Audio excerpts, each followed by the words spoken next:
Hello guys, welcome to another video of stock market friends. Indo Gulf crop science limited guys, ये upcoming IPO आज के दिन open होने जा रहा है। जानेंगे complete analysis, business model, financial condition, performance, GMP कितना चल रहा है, लिस्टिंग कितना मिलेगा, रिस्की पॉइंट्स अप्लाई करें आप फिर इन सभी पॉइंट्स को डिस्कस करेंगे। चलिए फ्रेंड्स, वीडियो स्टार्ट करते हैं।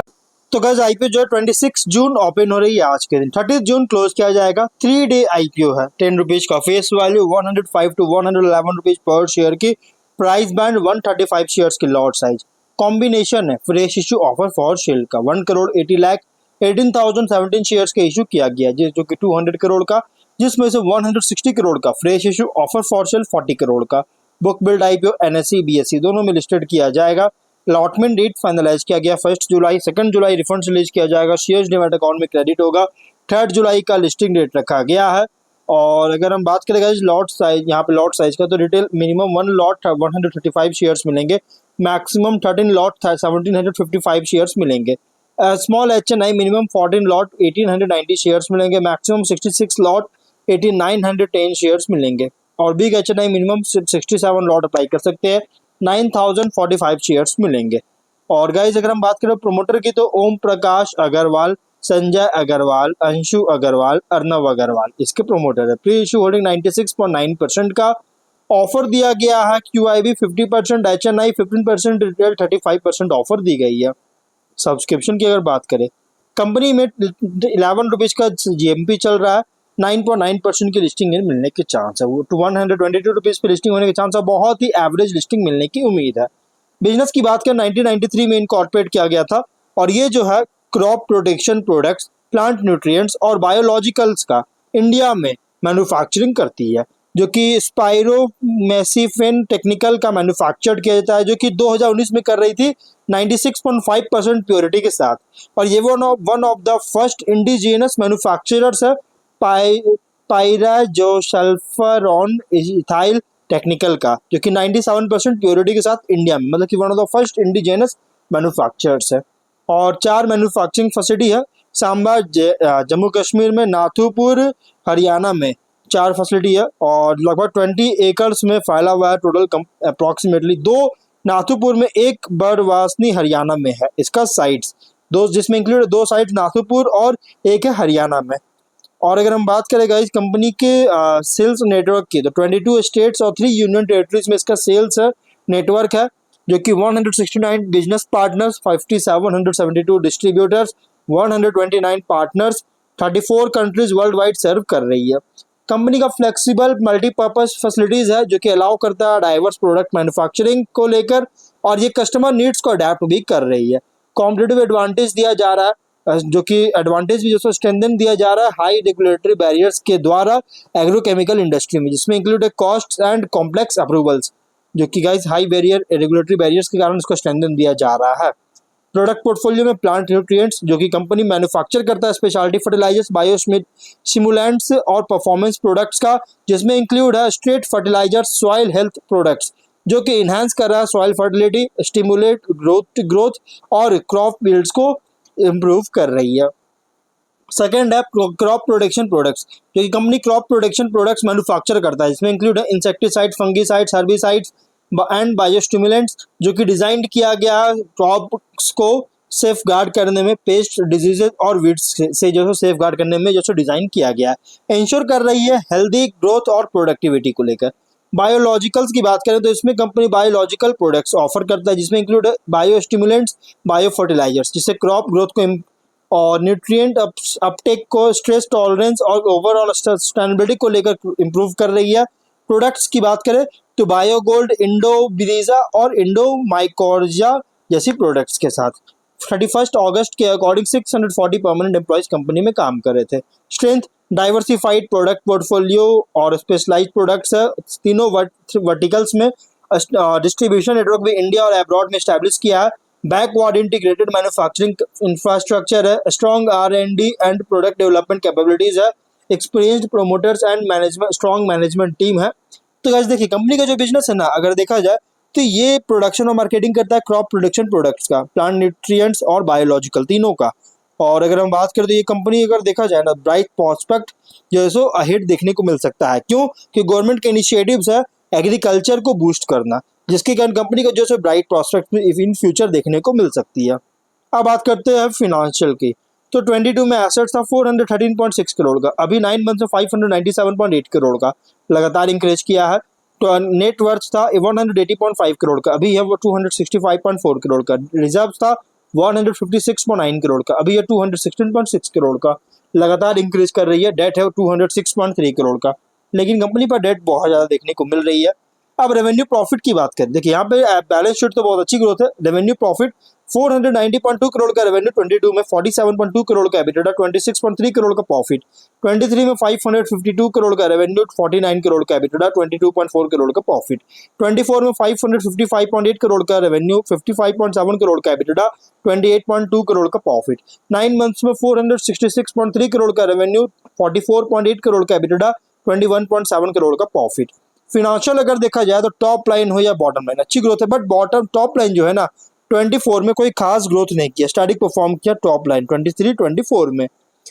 और इसका रीजन क्या था, रॉ मटेरियल्स के प्राइसेस में वोलेटिलिटी देखने को मिला था इन दो पीरियड में, जिसके कारण इस कंपनी का परफॉर्म उतना अच्छा देखने को नहीं मिला। लेकिन 25 के 9 मंथ्स में अच्छी खासी ग्रोथ हुआ है, देखने को मिला है 9 मंथ्स में। और अगर हम फिनेंशियल, लेकिन बॉटम लाइन में अच्छी ग्रोथ हुआ, लेकिन 23 के बॉटम लाइन में डाउनफॉल देखने को मिला, यही वोलेटिलिटी के कारण, प्राइस वोलेटिलिटी होने के कारण। अब ओवरऑल बात करें तो गाइस कंपनी फुल्ली प्राइस रखी गई है। ROE 12.2%, ROC 12% का, डेट इक्विटी 0.7 टाइम्स का, RONW 12.2%, PAT margin 5.1%, EBITDA margin 10.1%, price to book value 1.13 time, PE ratio 19.2 time का। कंपनी कोई खास कॉस्टली देखने को नहीं मिला, लेकिन इसमें कुछ रिस्की पॉइंट भी है। रिस्की पॉइंट क्या है कि कंपनी रिपोर्ट कर चुका है relatively low cost low capacity utilisation का मैन्युफैक्चरिंग यूनिट्स में। अगर हम यहाँ परसेंटेज की बात करें तो 41.8%, 46% और 9 मंथ्स में 49.6% का। और इसी तरह से लगातार कोई भी कंटिन्यूड अंडर यूटिलाइजेशन होता है मैन्युफैक्चरिंग कैपेसिटीज का, या फिर जो एक्सपेंशन कॉस्ट को एब्जॉर्ब कर रही है, इसके अगर इनएबिलिटी होता है तो मटेरियली इंपैक्ट करेगा कंपनी के रेवेन्यू जनरेशन, कॉस्ट एफिशिएंसी और फिनेंशियल परफॉर्मेंस को। 9 मंथ्स के अकॉर्डिंग टोटल ट्रेड रिसीवेबल की बात करें 228.2 करोड़ का, जो कि रिप्रेजेंट कर रहा है 47.1% का टोटल रेवेन्यू का। और अगर इसको मतलब कि ऑन टाइम कलेक्ट करने में फेलियर होता है तो बिजनेस और फिनेंशियल कंडीशन को भी निगेटिवली इंपैक्ट करेगा। टॉप 10 सप्लायर्स पर बहुत ज़्यादा डिपेंड है। कंट्रीब्यूशन देखिए टोटल एक्सपेंस का तो 21.6%, 24.3% का, 13.6%, 26% का। और इसीलिए गाइस अगर एक या दूसरे सप्लायर्स से सप्लाईज में डिस्ट्रप्शन होता है तो एडवर्सली अफेक्ट करेगा बिजनेस और फिनेंसेस को। Company negative cash flow operating activity से जनरेट किया, जो कि यहाँ देखिए 22, 23 9 मंथ्स में, 24 9 मंथ्स में, और इन्वेस्टिंग एक्टिविटी से भी जनरेट किया नेगेटिव में। देख सकते हैं आप यहाँ वीडियो पॉज करके, फिनेंसिंग और कैश एंड कैश इक्विवेलेंट भी नेगेटिव देखने को मिल चुका है कंपनी का। और इसीलिए अगर कैश आउटफ्लोज लगातार होते रहा फ्यूचर में भी तो लिक्विडिटी चैलेंजेस फेस करना पड़ सकता है। कंपनी का ऑपरेशन हाईली डिपेंड करता है एग्रीकल्चरल एक्टिविटी पर, जो कि डायरेक्टली इन्फ्लुएंस्ड है क्लाइमेटिक कंडीशन के कारण। मतलब कि देखिए एक तरह से सीजनल बिजनेस एग्रीकल्चरल एक्टिविटी किस पर डिपेंड करता है, क्लाइमेटिक कंडीशंस पर, जैसे ड्राउट्स हो गया, फ्लड हो गया, साइक्लोन्स, पेस्ट इन्फेस्टेशंस हो गया।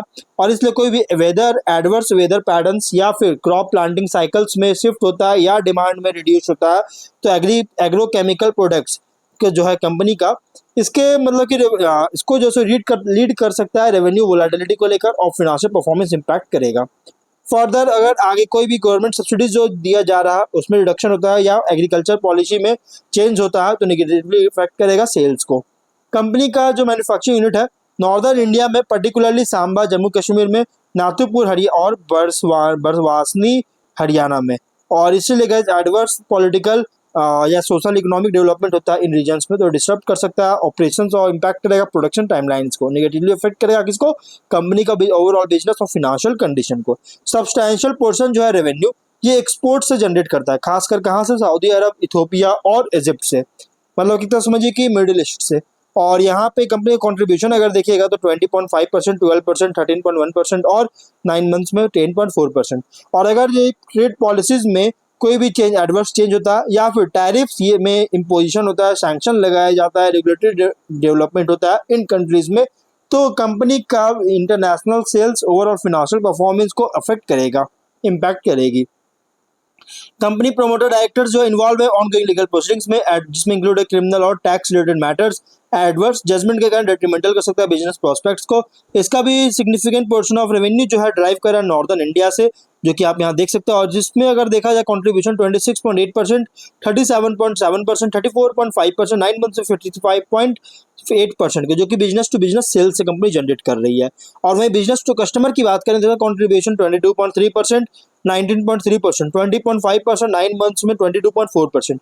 और इसीलिए नॉर्दर्न इंडिया के मतलब बिजनेस टू कस्टमर इन दोनों सेगमेंट पर कंपनी जो सेल करता है, डिस्ट्रप्शन होता है तो नेगेटिवली इंपैक्ट करेगा कंपनी का ऑपरेशन, और इसका सेल्स नेटवर्क को डिस्टर्ब कर सकता है, जिससे हिट करेगा रेवेन्यू और प्रॉफिटेबिलिटी को हिट कर सकती है।